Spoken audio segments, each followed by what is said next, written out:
Assalamualaikum warahmatullahi wabarakatuh. Saya Muhammad Rifki Hamzani dengan nomor NIM 2311653 kelas 4A Sistem Telekomunikasi. Pada video kali ini saya akan menganalisis data pelanggan dari sebuah file CSV bernama tugas.csv yang memuat informasi pelanggan seperti layanan yang mereka gunakan, status kontrak, metode pembayaran, dan apakah mereka berhenti berlangganan atau tidak, atau bisa kita sebut churn. Nah, pada slide selanjutnya yaitu kita di sini akan melakukan impor library pandas untuk mengelola data dalam bentuk tabel. Dan juga di sini membaca file tugas.csv ke dalam data frame yaitu bernama df. Nah, dapat dilihat pada gambar di PPT, itulah hasilnya dan dapat kita ketahui juga bahwa dataset memiliki 5 rows dan juga 21 columns. Nah, pada slide selanjutnya kita bisa lihat 5 baris pertama atau terakhir pada gambar di PPT, yaitu untuk menunjukkan seperti apa struktur datanya. Kita bisa menggunakan kode yaitu print data.head dan juga print data.tail. Selanjutnya, untuk mengecek struktur umum data, penting untuk memastikan tidak ada kolom yang terlalu banyak data kosong ya. Jadi serta mengetahui tipe data untuk persiapan praprosesnya dengan kode yaitu print data.info. Bisa kita lihat juga hasilnya di PPT. Dan selanjutnya, untuk memahami ringkasan statistik dari data numerik, ini membantu mengetahui sebaran data, nilai minimum dan maksimumnya juga, serta rata-rata dengan kode yaitu print data.describe. Nah, selanjutnya untuk mengeksplorasi data numerik secara visual, yaitu kolom tenure dan juga monthly charge, pertama harus mengimpor library bernama matplotlib.pyplot yang digunakan untuk membuat grafik atau visualisasi data. Nah, adapun hasilnya yang dapat dilihat di PowerPoint. Dan di sini kita bisa lihat pada gambar, tenure menunjukkan lama waktu pelanggan telah menggunakan layanan biasanya dalam bulan ya. Dan juga di sini distribusi tidak merata dan tampak seperti U terbalik. Dan juga puncak tertinggi di awal yaitu 0 sampai 5 bulan, banyak pelanggan baru yang belum lama bergabung. Dan juga puncak tinggi lagi di akhir sekitar 70 bulan. Ada cukup banyak pelanggan yang sudah lama dan juga setia sepertinya. Dan juga pada bagian tengah cenderung datar. Pelanggan dengan masa langganan menengah tidak sebanyak dua kelompok lainnya. Dan juga di sini pelanggan cenderung churn di awal langganan atau menjadi pelangganan setia jangka panjang. Ini bisa jadi penting untuk strategi retensi pelanggan baru. Mungkin butuh pendekatan onboarding yang lebih kuat. Dan juga gambar hasil yang sebelah kanan yaitu grafik monthly charge adalah jumlah biaya yang dibayar pelanggan per bulan untuk layanan yang digunakan. Nah, dapat dilihat juga di sini distribusi cukup bervariasi ya, tapi ada satu puncak sangat tinggi di kisaran sekitar $20. Nah, setelah itu distribusi menjadi lebih menyebar dan mendatar di kisaran 60 sampai $100. Dan juga beberapa pelanggan bahkan membayar hampir $120 per bulan, tapi jumlahnya sedikit. Oke, pada slide selanjutnya untuk melihat atau memastikan nilai-nilai yang lain akan menampilkan box plot atau diagram kotak. Nah, box plot di sini adalah visualisasi statistik yang menunjukkan nilai minimum kecuali outlier dan juga kuartil pertama, median, kuartil ketiga, nilai maksimum dan juga outlier, titik atau titik ekstrim gitu jika ada. Dan juga di ini dapat dianalisis lengkap dari output 3 box plot yaitu tenure, monthly charge, dan juga senior citizen yang ditampilkan.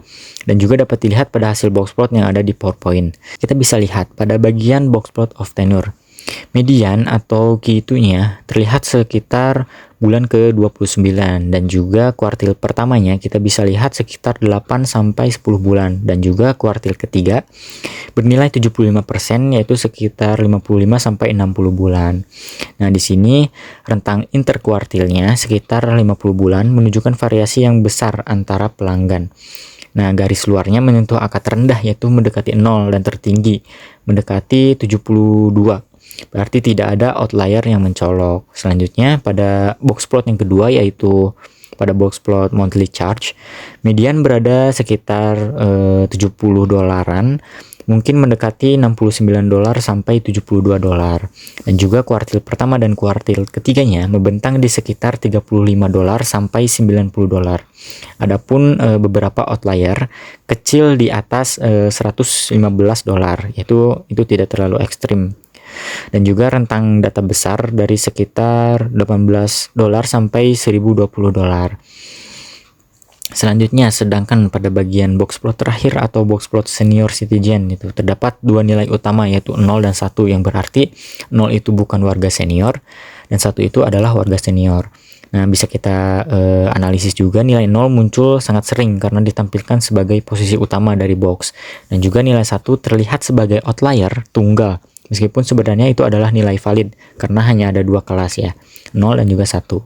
Dan selanjutnya, untuk melihat distribusi churn dari data yang diimpor dapat dilihat dari gambar pada PPT. Nah, di sini berupa interpretasi pie chart ya. Di sini disajikan dengan pie chart atau bulat-bulat ini, dan juga kita memiliki dua kategori ya, yaitu no atau tidak churn sebesar 73,5% dan juga yes yaitu churn sebesar 26,5%, yang artinya sekitar 73,5% pelanggan tetap berlangganan dan juga sekitar 26,5% pelanggan berhenti berlangganan. Pada slide berikutnya, untuk menganalisis hubungan antara fitur kategorikal dengan jumlah nilai unik 4 atau kurang dan customer churn yaitu berhenti atau tetap berlangganan, dan hasil yang ditampilkan seperti di gambar PPT.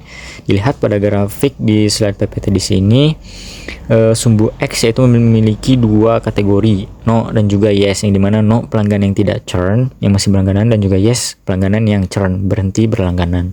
Dan juga sumbu Y di sini adalah jumlah pelanggannya. Nah, ini dapat dilihat juga jumlah pelanggan yang tidak churn jauh lebih besar, sekitar 5.200-an pelanggan. Dan juga jumlah pelanggan yang churn hanya sekitar 1.900-an pelanggan. Ini sejalan dengan pie chart yang ditampilkan sebelumnya, yaitu 73,6% pelanggan tidak churn dan juga 26,5% pelanggan churn, hanya penyajiannya saja yang berbeda, begitu.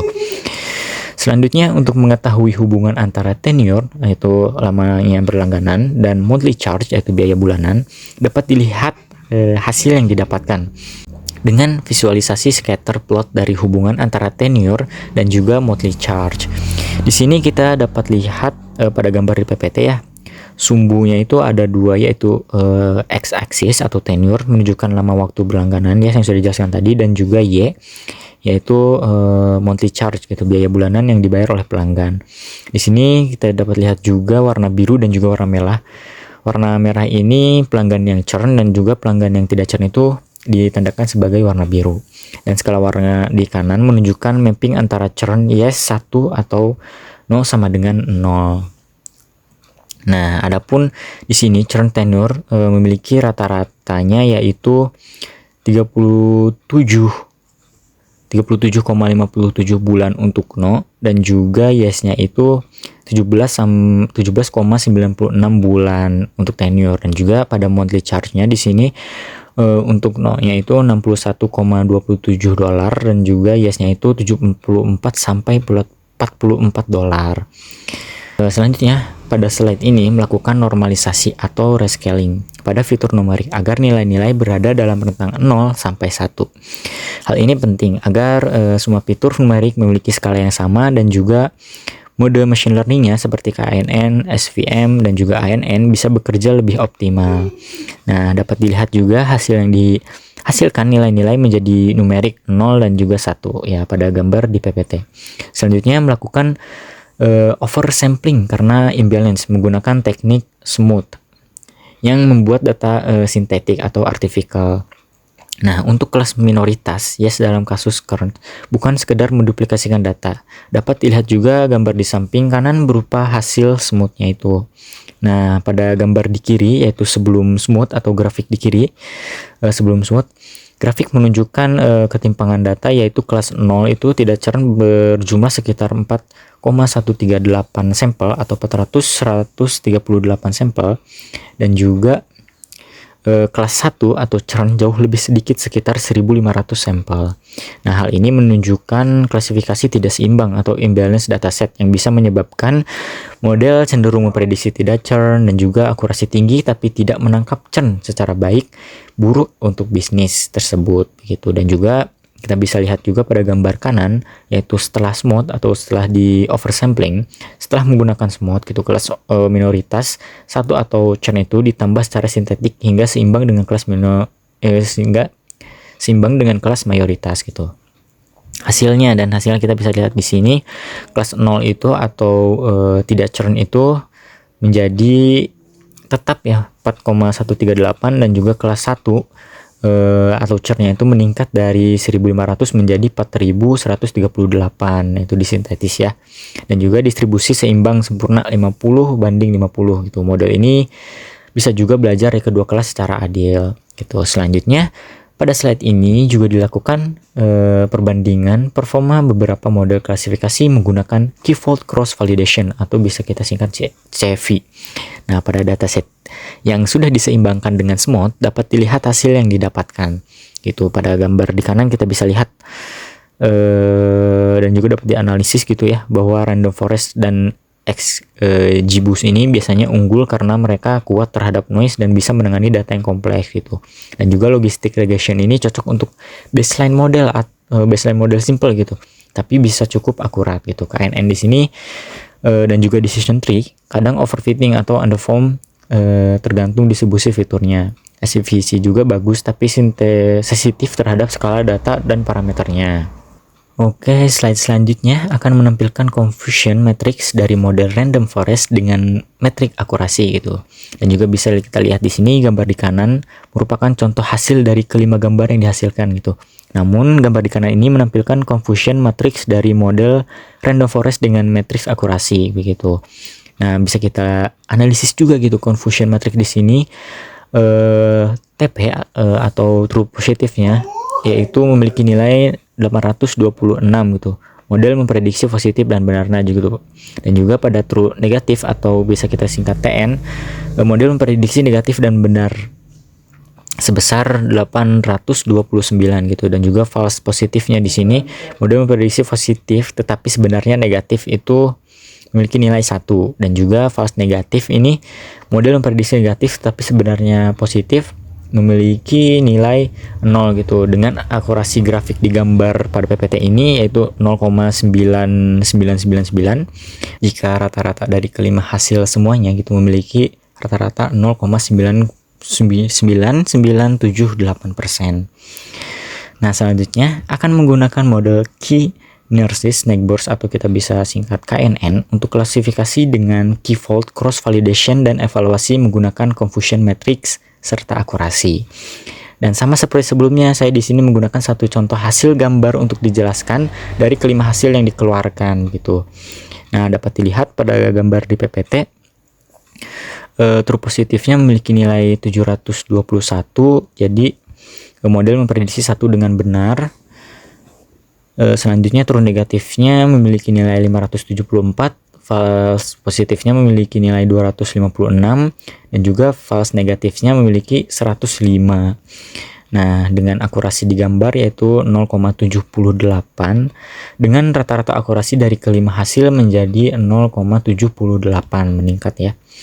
Dan selanjutnya pada next slide akan menggunakan randomized search CV untuk melakukan hypermeter tuning pada model KNN, dan hasil yang dikeluarkan seperti gambar di PPT. Dapat dilihat di sini true positifnya memiliki nilai 755, jadi model berhasil mengklasifikasikan 755 sampel kelas 0 dengan benar, dan juga false positifnya yaitu 281.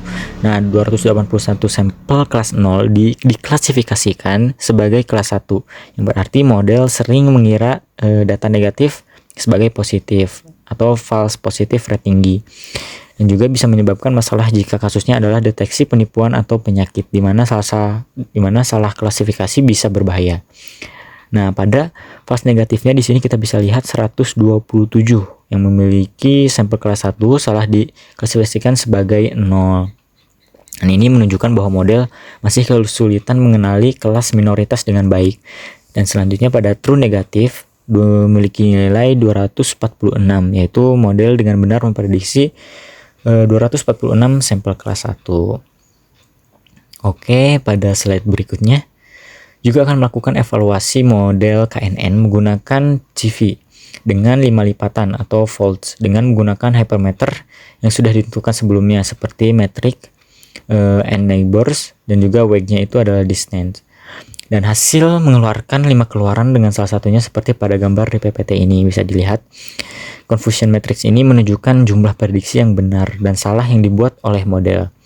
Nah, di sini kita bisa lihat bahwa true positifnya model memprediksi 1 dan benar itu memiliki nilai 714, dan juga true negatifnya memiliki jumlah nilai 608, dan juga V positifnya memiliki nilai 222, dan juga false negatifnya model memprediksi 0 tetapi seharusnya 1, yaitu berjumlah 112 dengan rata-rata akurasinya yaitu 0,80.